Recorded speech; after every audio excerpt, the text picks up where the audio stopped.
Welcome to March's HMEI faculty seminar. Today we are very pleased to have Professor Catherine Peters with us. Professor Peters is the George J. Magee Professor of Geosciences and Geological Engineering. Has been recently on sabbatical after having completed a stint as being chair of the Department of Civil Environmental Engineering, where we got to work closely together on a number of things, and is also the director of the program on geological engineering and civil environmental engineering, having done that since 2012. Professor Peters has done a number of scholarly and other activities here at Princeton, where she's been since 1994. And among the various honors received include being a fellow of the Association of Environmental Engineering and Science Professors, an organization for which she was president from 2002 to 2003. Serves on a number of advisory boards across the world, and is also editor-in-chief of Environmental Engineering Science since 2019 on the Science Advisory Committee of the Department of Energy Earthshot EERC Center for Understanding Subsurface Signals and Permeability, and at the NSLS 2 Synchrotron Beamline Advisor Team. So what is exciting about this talk is that Catherine's going to give us some new work, new areas that she's been able to delve into since being on sabbatical, and so we're excited to hear about undergrad hydrogen storage. Thank you. Thank you very much. And I want to thank you in particular for reminding me that I've been here since 1994, so this is my 30-year anniversary being at Princeton. Thank you very much for inviting me to be part of this faculty seminar. I did give a HMEI faculty seminar many years ago, maybe it was 20 years ago, so this is great to be doing this again. So I'm going to talk about hydrogen, underground hydrogen storage and natural production, pathways to decarbonization. Hydrogen, H2 gas, is emerging as an important energy carrier. It can be used as a form of energy storage.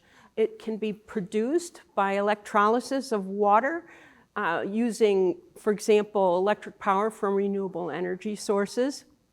And then that energy is stored as a material which can be stored underground.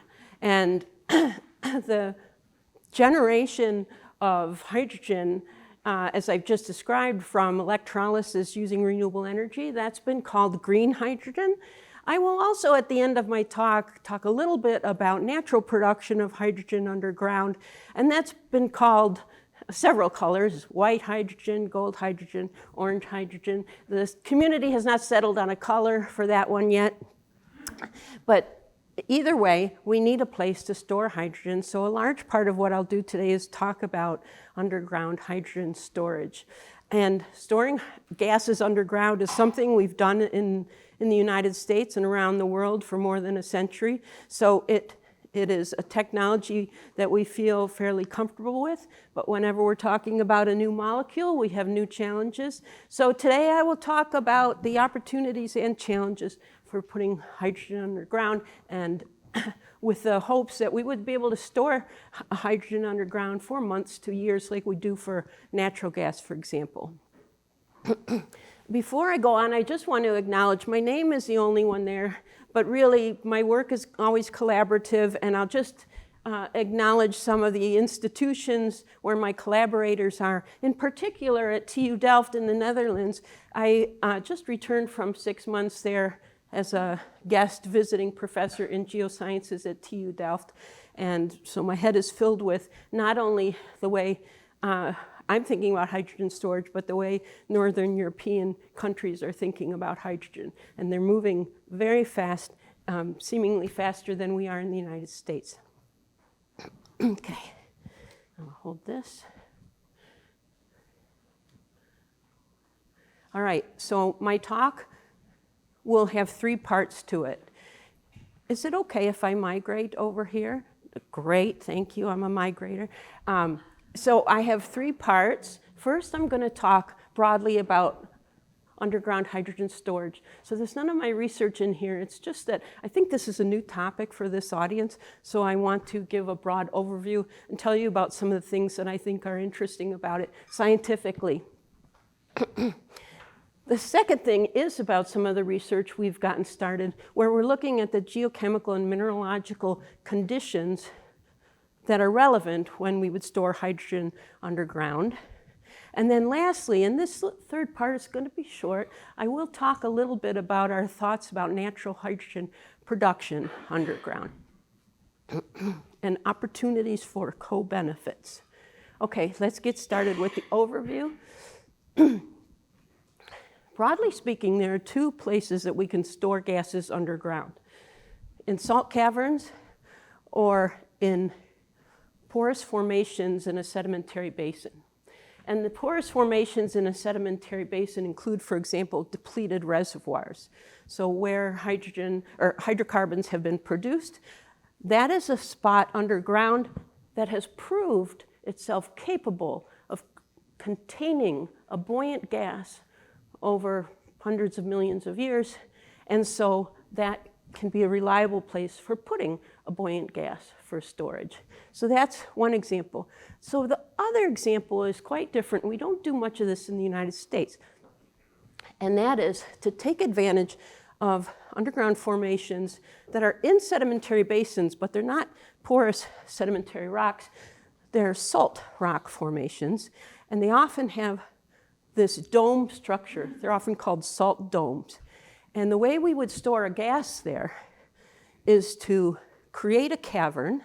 That's done with solution mining, meaning using water, fresh water or seawater, dissolve the salt in a column type of cavern, and then that is a very good place to put a gas. It's good because mechanically and hydrologically, this rock is strong and it's not porous, and we don't worry so much about porosity the way we do in these kinds of formations. However, there are always challenges, and so today I will tell you a little bit about mineralogically why we might prefer these formations to these formations. And then the last thing is geographically. Where are these formations? There are fewer salt caverns. There are more sedimentary basins. So geographically in the United States, we may be looking more at these formations because they're geographically available. And that's in contrast to Northern Europe, where pretty much a large part of Northern Europe is underlain by salt beds and salt caverns, or salt formations. So, okay, that's a bit of introduction. I do want to spend time talking about salt, because that was a new topic for me, and I think it might be new for many of you. I grabbed this lovely graphic because I think it depicts what I want to show. Why is it that salt ends up in these sort of column-like domes? It's because when these salt formations were originally formed from the evaporation of an ancient sea, that salt formation was placed, and then silicates would have been deposited on top of it, and as is the case of a buildup of a sedimentary basin over hundreds of millions of years. But the silicate rock is more dense than the salt. So that salt is plastic and it flows. It's a solid, but you can think of it as flowing under the weight of the heavier rock around it. So that's what causes it to flow upward in a column.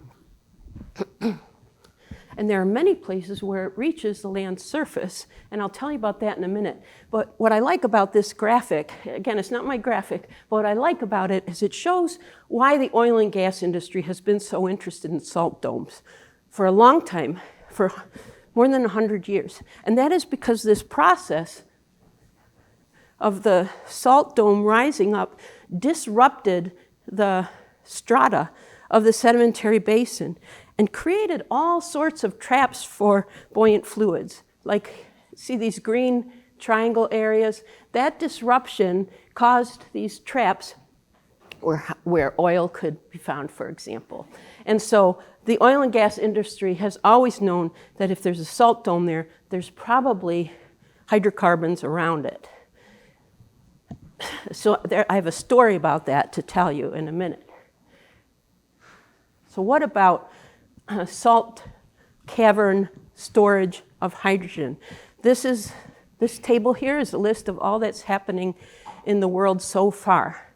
First, the map shows the map of the world, and the blue is where there are salt basins, not necessarily salt domes, because not every salt formation becomes a dome. You can see Northern Europe here, in the Netherlands, where I was, for example, and the North Sea is completely underlain by salt. In the UK is storing hydrogen underground. In small formations, this is called Teesside. And Teesside has been used for 100 years to store natural gas, and now they've shifted to using it to store hydrogen. In the United States, there are 3 salt dome formations that are used for storage of hydrogen, and they're big. This one is almost 1 million cubic meters, and they're all in Texas. This one is known as Spindletop, and that's famous because it was one of the first places in Texas where oil was found. Okay, I am going to take you on a little tour to show you salt domes from the land surface because you can often see them. Okay, so I'm showing you the Gulf of Mexico, and we're going to zoom further in this little area here just to orient you. There's Corpus Christi there. These structures that you see here that are round, they are the tops of salt domes. And so there are a lot of places in the Gulf of Mexico where oil has probably collected around those salt domes and has been extracted as fossil fuels. But I want to show you some salt domes at the land surface. So we're going to zoom back out, and now I'm going to go into this square here, which is just west of New Orleans. Okay, so anyone here from Louisiana? No? Okay. Now I'm showing you the land surface, and I'm showing you 4 salt domes that are at the land surface. At the land surface, these are like rounded hills, and they show up in these satellite images as darker green. You see how circular they are. That one, they call them islands, even though they're on land. The one called Avery Island is famous because you can go to Avery Island to tour the Tabasco factory, very famous hot sauce that a lot of people like. So that's why Avery Island is famous, not just because it's a salt dome. But the story I want to tell you is about this one right here. So here's the salt dome, and the story is also about that lake, which is Lake Pinier. Okay, so click. All right, so there's Lake Pinier and Jefferson Island. It was the 1980s, and the Diamond Salt Company was mining this salt dome, the Jefferson Island Salt Dome, for salt. You may have diamond crystal salt in your kitchen cupboards. So they had a mine, and they were mining salt. Texaco, an oil and gas company, got permission to set up a rig next to this salt dome so that they could drill for oil. This is November of 1980. And the best place for them, they determined, was what was at that time a very small, shallow lake, Lake Pinier. So they set the rig up in the lake. They had barges and boats, and they started drilling.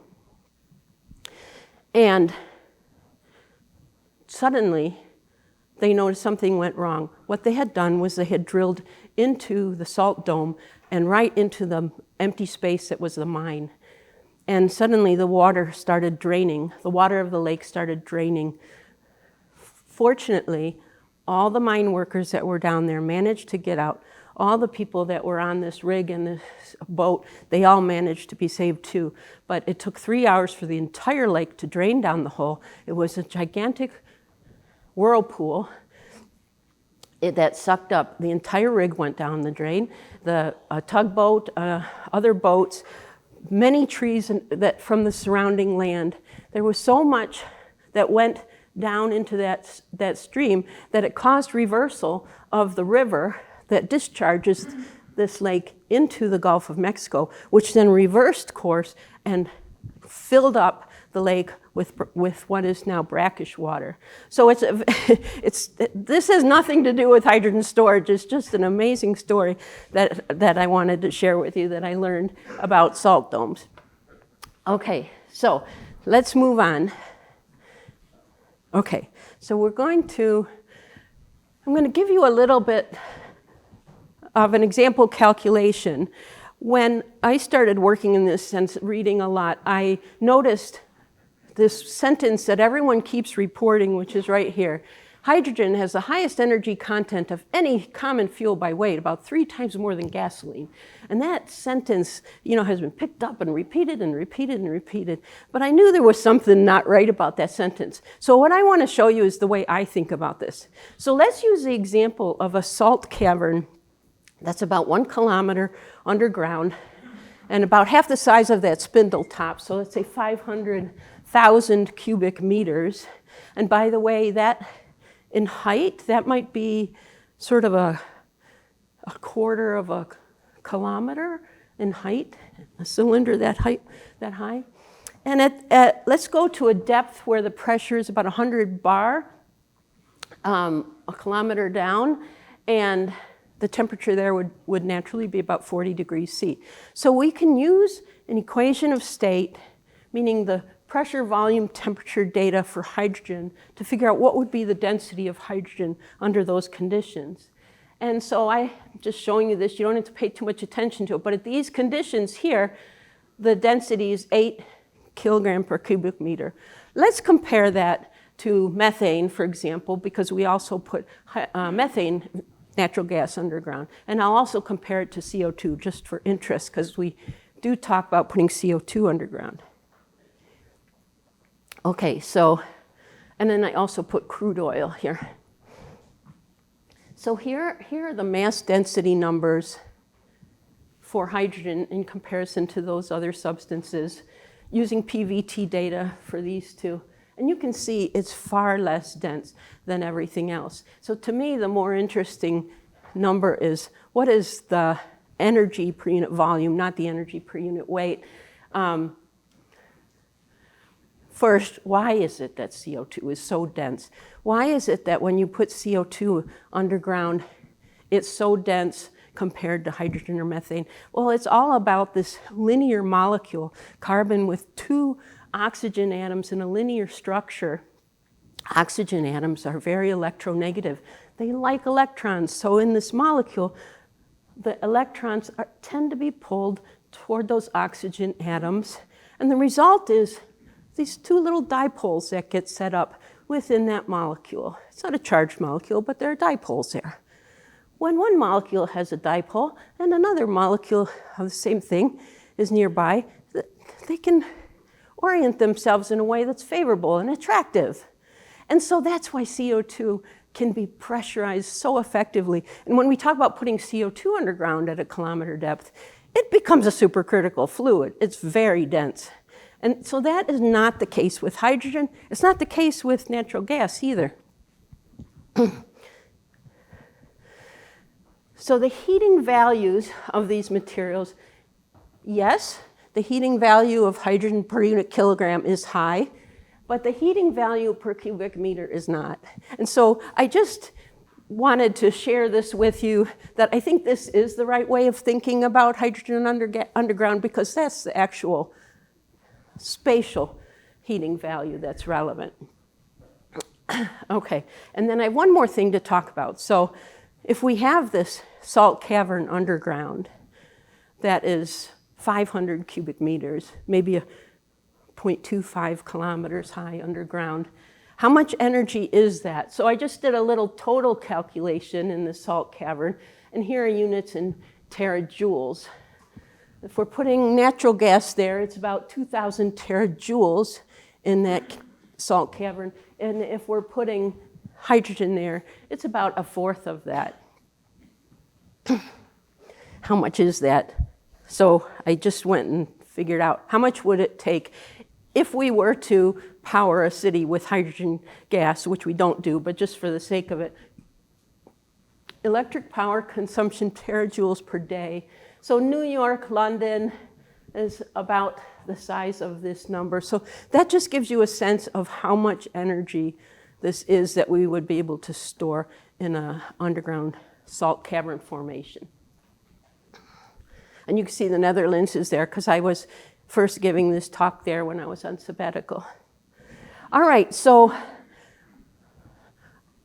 that's my overview for the moment. So now you're familiar with salt caverns versus depleted oil and gas formations and porous rock. Sorry.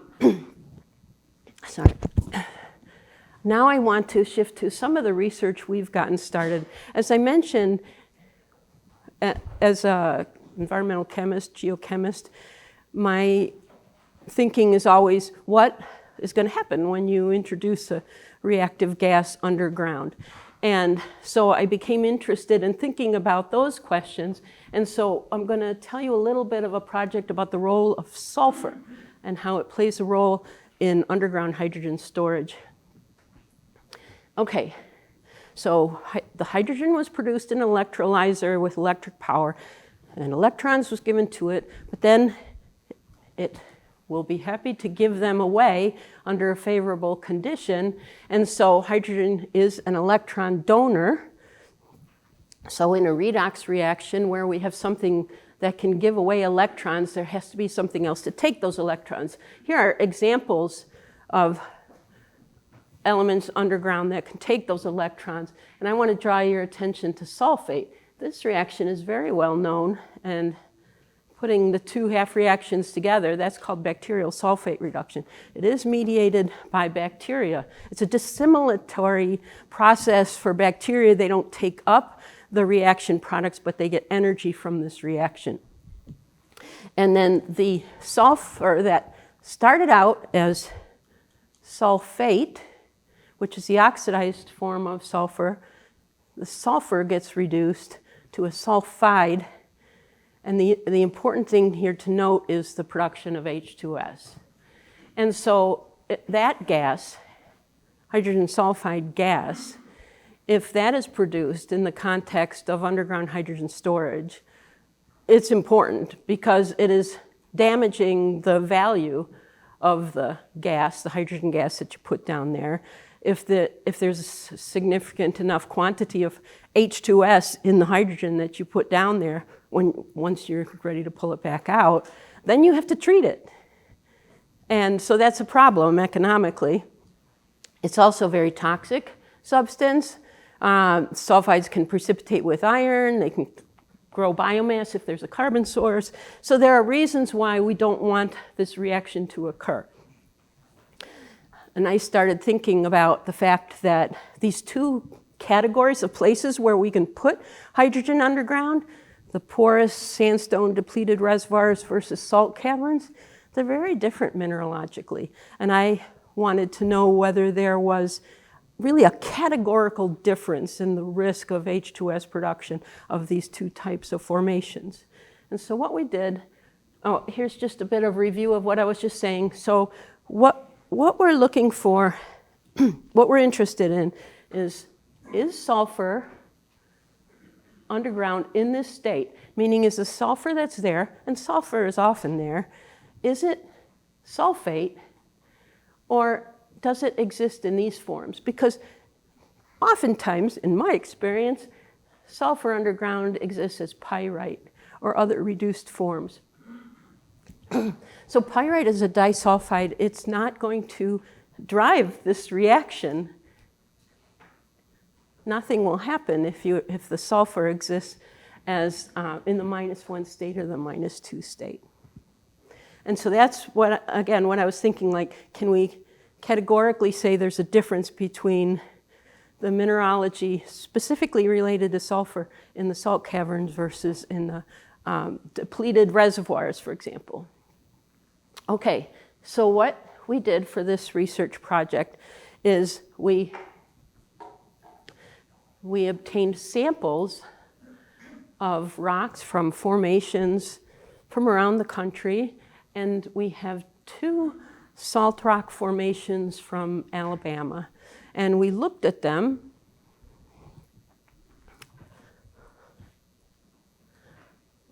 Here's my list of rocks that we obtained. Again, 2 salt formations. And salt rocks, by the way, look like dirty salt. They could be black or gray, but that's what that looks like. And then these are the different sedimentary rock samples that we obtained.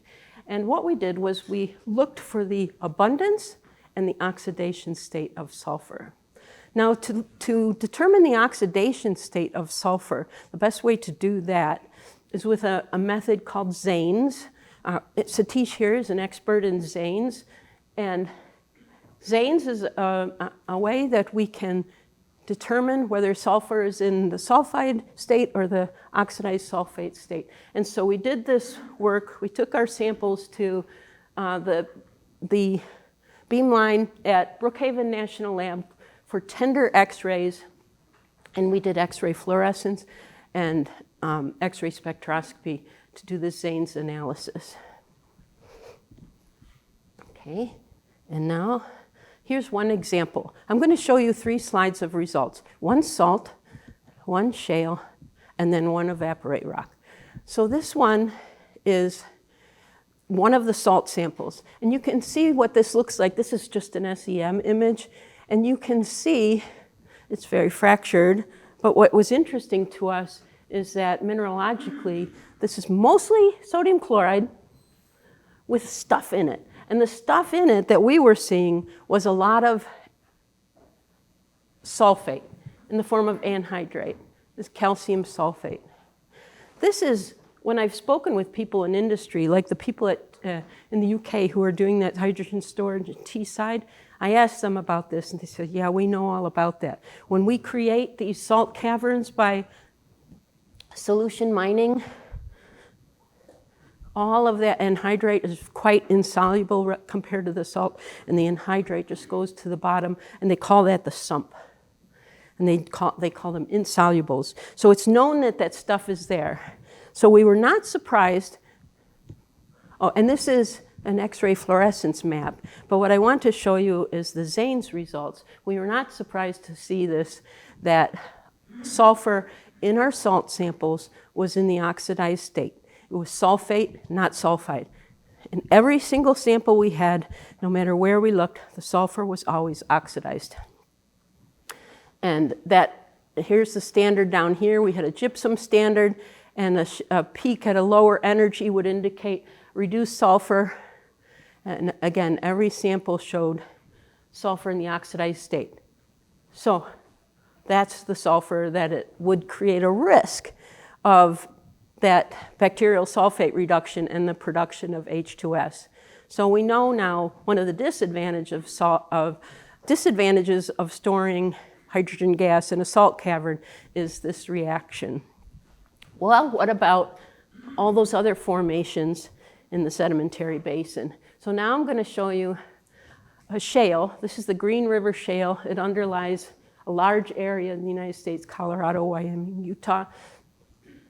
And some of this rock is very abundant in sulfur. And everywhere we looked, we only found the reduced form of sulfur. So again, here are these Zanes scans.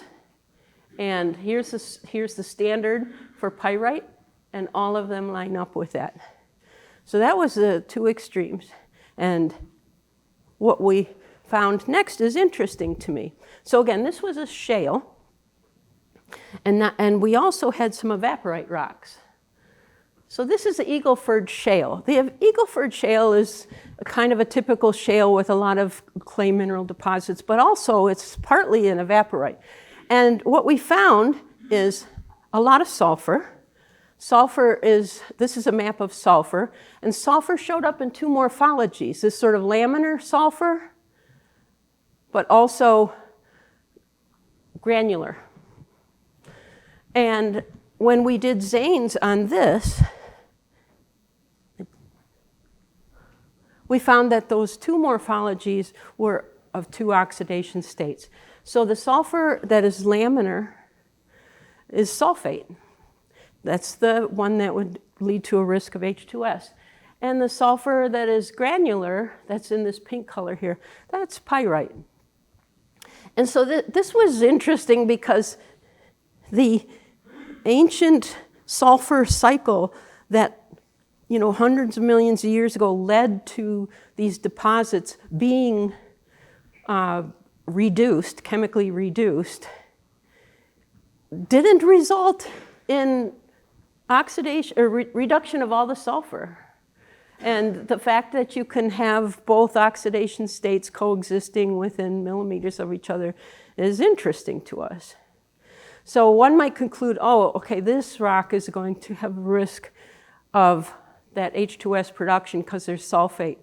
However, if that sulfate was locked up in there for all those years when reduction processes were happening all around it, then probably it's tightly contained in a way that it's not accessible to pore fluids, and it's unlikely that those reactions that I'm talking about will happen, because those reactions have to happen where there's water and where bacteria can get to it. And that's not the case in these shales. So even though it's there, I still think it's likely not accessible for reaction. So just to summarize, we'd looked at many rock samples, and for the salt dome, we always found sulfate. For the sedimentary formation rocks, they always contained reduced sulfur and sometimes contained sulfate. So the message we have for this is that if H2S is going to be stored underground, this risk of H2S generation should be assessed by characterizing the nature of sulfur and those potential for those reactions in those formations. All right, section 3, and I only have a couple of slides on this. So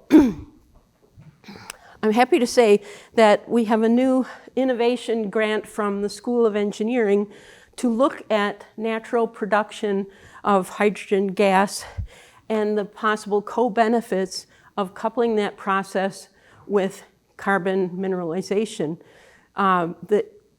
Last year, a bunch of us wrote a big proposal to DOE, which didn't get funded, and we're going to continue to try and get that money. But right now, we have a smaller grant. And I will acknowledge Satish is on this project. Bruce is back there on this project. I think that's it for the room, and many others at other universities. So let me tell you what our thinking about that is. And again, some people are using the phrase orange hydrogen for the use of Earth's catalysts to generate hydrogen underground. It's still electrolysis of water. It's just using Earth's catalysts instead of power from renewable energy. All right, so reactions. Earth catalysts for natural H2 production. So here's the most basic way to think about how is hydrogen gas naturally formed underground. Phaolite is an example. Oh, I'm sorry, that's mislabeled. That's not phaolite, it's not silicate. Ignore that. If you have an iron oxide where the iron is reduced as Fe2 as opposed to Fe3, then the oxidation of some of those iron atoms can contribute electrons to split water and make hydrogen gas. The first thing I want you to notice about this is that we started here with 3 atoms of reduced iron, and we oxidized 2 of them. I want you to keep that in mind, because as I go forward, I'll tell you that this idea of inefficiency in the use of reduced iron is something that we're interested in. Broadly speaking, we're not just interested in this process because we're curious about what are natural processes. We're interested because we want to see, are there opportunities for accelerating these reactions, for learning something about those natural earth catalysts that can help us with above ground processes, et cetera. All right, now there's my phthalate label that's correct this time. All right, so here is the better way of thinking about this reaction that's much more realistic. And this is pretty much the most simplified reaction you can write for what's happening underground. If you have an iron silicate called phthalate, there's the magnetite that gets produced, which has the mix of iron 2 and iron 3, produces hydrogen. But all that silicate that's being produced and all those oxygens, they have to go somewhere. So what gets formed are these minerals called serpentine, brucite, for example, and there are other possibilities. And so remember when I told you about the stoichiometric inefficiency of iron from the simple reaction? Well, we really pay attention to that stoichiometric inefficiency. If you look at the stoichiometry of this reaction, there are 28 atoms of iron 2 here, and it yielded only 1 hydrogen molecule. So there are lots of, so think of it as there are lots of iron 2 atoms over here that could probably be further reacted, but they don't typically. And so that's an example of how we're thinking about our research questions. What are the thermokinetic barriers? Is there any way that we can improve the iron atom efficiency? And is there potential for acceleration? So that's one way to think about it. Now, to make things more complicated, but here's the opportunity. Oftentimes, just let me go back. This silicate is not so common. It's much more common to see magnesium partnered with iron 2 in olivine. And how many of you have, like gemstones, have you heard of peridot? It's a green gemstone. That's an example of an olivine. And so here's an example of what we call a solid solution.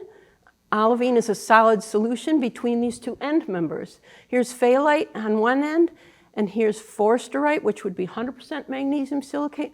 But really what we find in rocks is mixtures of those two. And because those magnesium and iron 2 co-occur often, can we take advantage of that? Because that magnesium is not helping with that process of producing hydrogen. It would just dissolve. But what it does really well is precipitate with carbonate. So what we had in mind is that we could add CO2 to this reaction, and then thermodynamically, favorably, the magnesium that came from here would precipitate. And that means that we could do both of these things at the same time. One is producing hydrogen, which is an important energy carrier in the context of sustainable energy future. And the other is sequestering carbon in mineral form, the so-called mineralization of carbon. And if we can do both of those in one reaction, that would be fantastic. These two reactions, hydrogen production and carbon mineralization, they have been studied a lot separately, but they have not been looked at together, and that's what we want to do.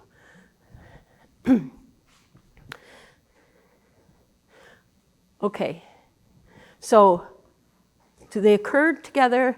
Is there synergy or competition? Theoretically, we literally could imagine both scenarios. We could imagine scenarios where adding CO2 might accelerate this reaction because there's favorable pH effects to dissolving the silicate. And you can also imagine scenarios where that carbonate, for example, may precipitate with some of your iron 2 and sequester it and keep it from doing what we want it to do. So the question is, when you have these two processes together, what will happen, and is there a sweet spot in balancing these two processes? This is my last slide. I'm showing you pictures from the synchrotron. When we go to the synchrotron, we ride tricycles. The circumference of a synchrotron is typically a mile or so, so we ride tricycles to get for example, to go to the cafeteria. And you ride tricycle, not a bicycle, because tricycles go slow. And so that's what we do. So this is Lauren Beckingham, who's partnered with me on this sulfur oxidation research. And Lauren was a PhD student of mine from 2012, and she's now a professor at the University of Auburn and doing a lot of good work. So thank you very much for your attention.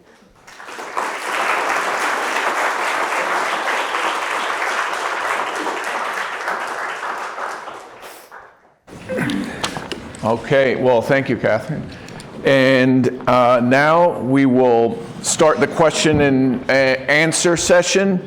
For those of you on Zoom, you can raise your hand, but just type in your questions into the Q&A and I will read them to Catherine. Our first question, we typically would ask a student or a postdoc to ask the question. Catherine has just spoken for a while, so we can take our time and wait until one of you come up with a question. There we go. Thank you. Good talk. I just want to, for on lots of slides, you mentioned the reaction for capture carbon and to produce the H2. I was wondering, have you ever considered the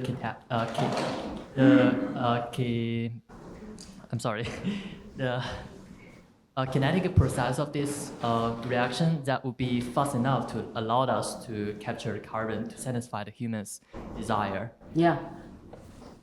The kinetics of this reaction are two things that slows the carbon part of it down. One is dissolving the silicate to begin with.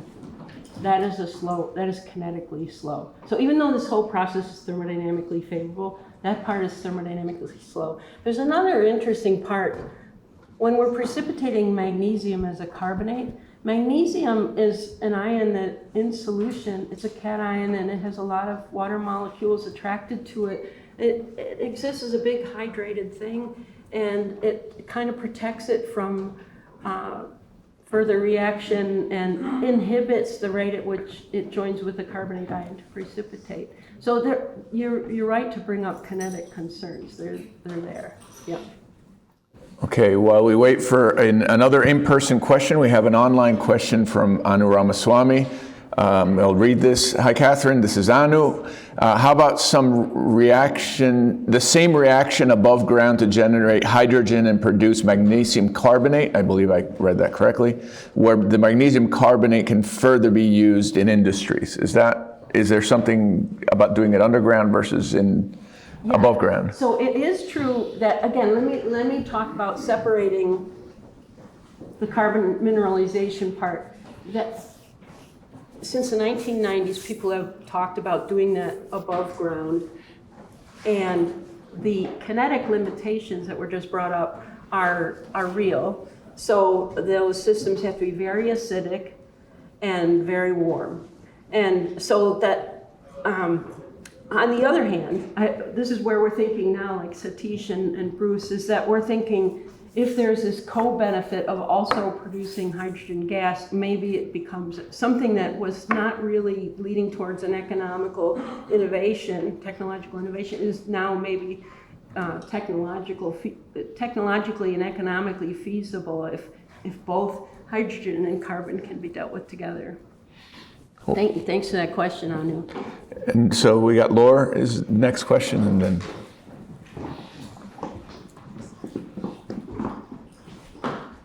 I had a question about your third, when you look at the gypsum versus pyrite, so the third case that you showed, when you said that you had both of them occurring in the sample.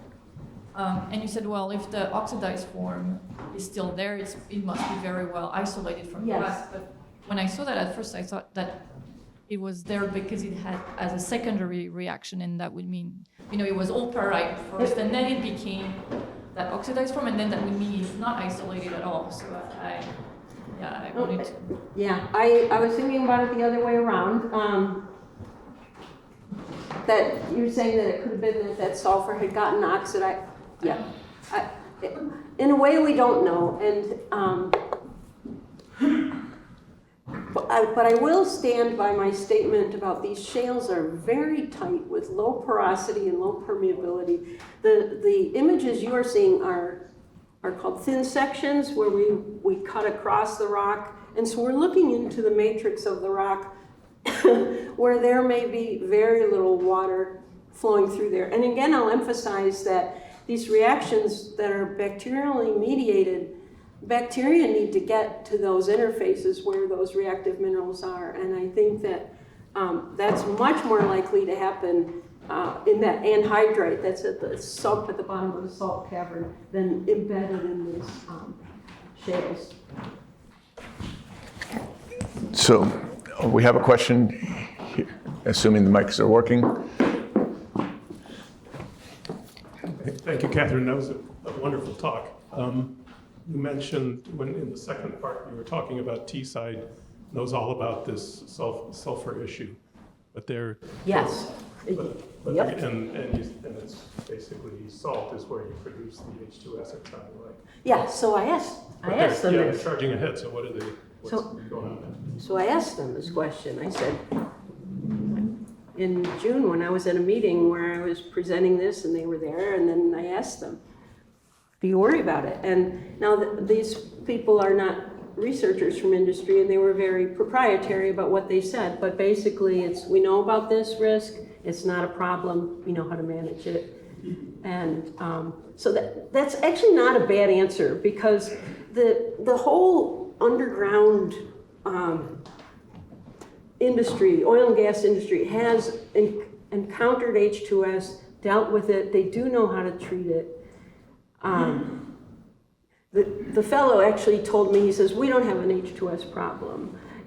I don't know if they do or not, or if that's just the byline that he wanted to say, but that was interesting to me, because they don't see it as something they want to draw attention to, maybe, or concern themselves with. Okay, so while we have a question up there, but I will ask a Zoom question as the mic moves. This is from Sankaran Sundarasan. One concern in subsurface reactions would be the volume change associated with the reactions. Would the overall reaction increase or decrease the volume? Oh, that's a good question. Well, I'm going to guess it might increase the volume, but not significantly enough. And I'm going to say that because the point at which you have a concern about contaminating your hydrogen with H2S is a pretty small fraction of the total volume of the H2S. If 5% of the total gas volume is H2S, that's when you start to have a problem. So volumetrically, I don't think that's the biggest concern. It's more, I don't think that's going to be the concern. Excellent. Hi, I had a question. So that last slide where you were looking at the possible benefits of capturing carbon and producing hydrogen, are you thinking about that happening as part of underground storage or as like some sort of industrial process above ground? That's a good question. And I'm going to do a little hand waving at the moment and say we're going to start by understanding these reactions and think about whether underground we could accelerate processes underground. The industries are very good at injecting fluids underground, controlling temperatures and pressures underground, so we can think of the underground as a reactor. And all the heat that is needed for these reactions is there. So let us not lose that benefit. So at the moment, I am thinking about it that way. It's a good question. Hi, thank you for the great talk. I was curious, you talk about the reaction with sulfur. I was curious if you could speak a little bit more about the other potential reaction, which is with CO2 to produce methane. And the premise to this question is, I remember talking to DOE scientists. Funny story, they basically produce hydrogen from methane, then they try to store it underground, and when they extract it back, it was all methane again. So the methanogenesis you're talking about? Yeah, it was hydrogen, they store hydrogen, and then they pull it out. out that it was methane again because of the bacteria-mediated reaction. Yeah. Yes, so my answer is yes. That is another important reaction. If we are talking about storing hydrogen in a depleted reservoir where there's residual hydrocarbons around, then there could be residual CO2 around, and that could happen. Yeah. So it's a good point. So we have there. Thank you for the talk, Dr. Peters. We had a really interesting talk in the same seminar series last year from professor from Colorado that talked about serpentinization reaction, and she showed some evidence of biogenic methane that was produced where we injected this water near surface. My question is not about methane, but instead, if you have methanogens that can grow in this environment using hydrogen as reducing power, why not also acetogens? And how would organic acid production affect carbonate precipitation, for instance? I don't know. It's not something I've studied yet. So you guys, both of you are bringing up important reactions that could be operative. Yeah. Okay. Yeah, looks like exciting new area. Yeah, I think there's some other good research questions that you're tapping into. Yeah. So we have another question there in the back. And I'm looking. Hello, thank you so much for the talk. I'm just curious, has any consideration been given to inserting some type of bladder or possibly even a spray coating on the inside, or is it just too big of an area to make that practical to consider? I'm not understanding what you said. I'm just wondering, has there been any consideration given to installing a bladder inside the interior volume, or is it just too huge to be thought of as being practical? Or possibly even a spray coating, like a swimming pool. I know it's enormous, but at the same time, just creating a physical barrier. I've not heard of that. When I encounter my industry buddies, I'll mention that to them. I'll ask them and I'll mention it. It's an interesting idea. Frederick?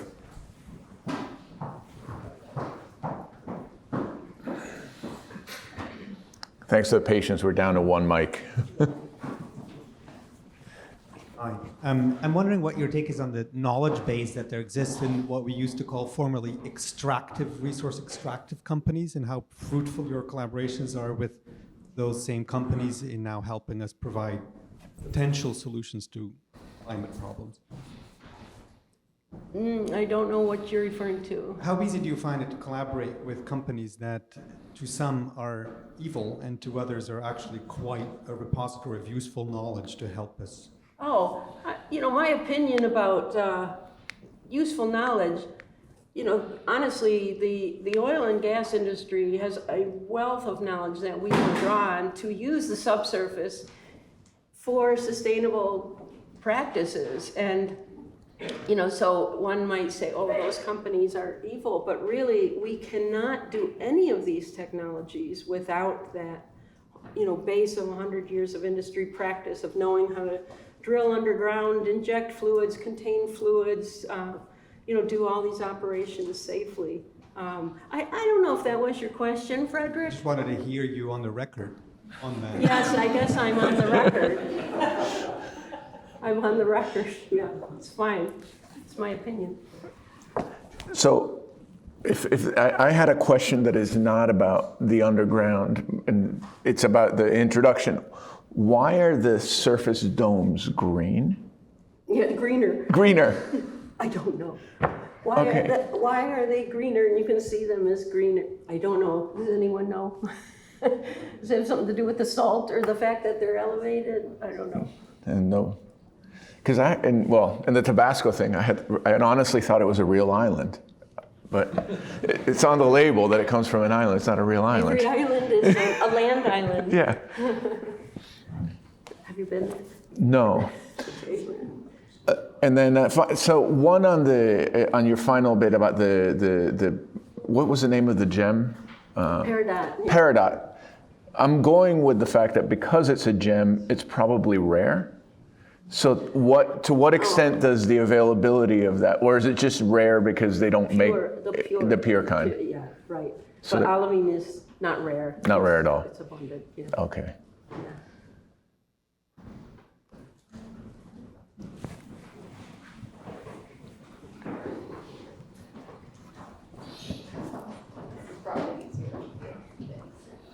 Hi, Elizabeth. I'm in the Geosciences department. I was curious if you were to do this underground, this injection scenario, and convert a bunch of olivine into serpentine, you're going to change the structural properties of the bedrock, and what sort of downstream impacts could you envision for the longevity of storage? And turning something into a phyllosilicate that's very likely to be slick.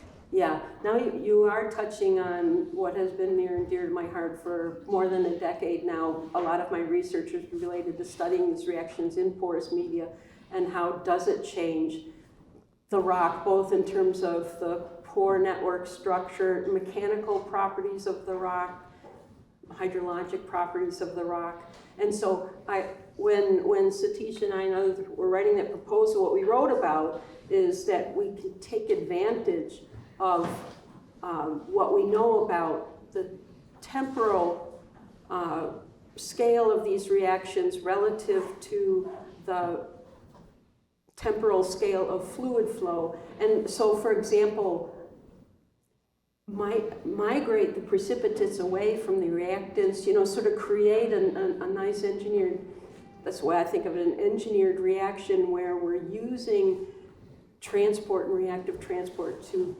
accelerate the reactions and keep them from just, here's a reactive surface, it gets silicate on it, we're done.